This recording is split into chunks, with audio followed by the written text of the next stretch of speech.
തുടക്കക്കാർക്ക് വരെ സിമ്പിൾ ആയിട്ട് തയ്യാറാക്കി എടുക്കാൻ പറ്റുന്ന ഒരു ഈസി ഹൽവയുടെ റെസിപ്പിയാണ് കേട്ടോ ഇന്ന്. ഈ വരുന്ന ദീപാവലിക്ക് ഒരു സിമ്പിൾ സ്വീറ്റ് ട്രൈ ചെയ്യണം എന്നുള്ളവർ ഇതൊന്ന് ഉണ്ടാക്കി നോക്കേ.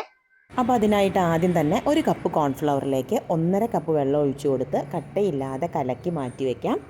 ഇനി ഒരു നോൺ സ്റ്റിക്കിൻ്റെ പാനിലേക്ക് 2 കപ്പ് വെള്ളം 1.25 കപ്പ് പഞ്ചസാര ചേർത്ത് നന്നായിട്ടൊന്ന് തിളപ്പിച്ചെടുക്കാം. പഞ്ചസാര നന്നായിട്ട് അലുത്ത് കഴിഞ്ഞാൽ ഒരു 1/4 സ്പൂൺ ഏലക്കാപ്പൊടിയും ഒരു 3-4 ഡ്രോപ്പ് ഓറഞ്ച് ഫുഡ് കളറും ചേർക്കാം. ഇതിലേക്ക് നമ്മൾ കലക്കി വെച്ചിരിക്കുന്ന കോൺഫ്ലോറിൻ്റെ മിക്സും ചേർത്ത് ഇത് കുറുകി തുടങ്ങുന്നത് വരെ ലോ ഫ്ലെയിമിൽ വെച്ച് കുക്ക് ചെയ്യണം.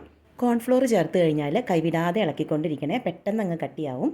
നെയ്യ് 1/2 കപ്പിൻ്റെ അടുത്ത് ചേർക്കുന്നുണ്ട്. അത് പല തവണയായിട്ട് ചേർത്ത് വേണം നമ്മളിത് കുക്ക് ചെയ്തെടുക്കാൻ.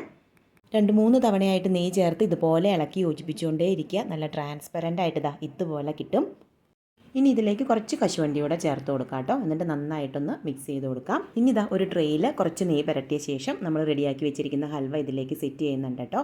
മിനിമം ഒരു 2 മണിക്കൂറെങ്കിലും എടുക്കും ഇതൊന്ന് സെറ്റായി വരാൻ. നന്നായിട്ട് തണുത്ത ശേഷം കട്ട് ചെയ്തിട്ട് സെർവ് ചെയ്തോളൂ കേട്ടോ. അടിപൊളിയായിരിക്കും. സിമ്പിളല്ലേ, ട്രൈ ചെയ്ത് നോക്കണേ.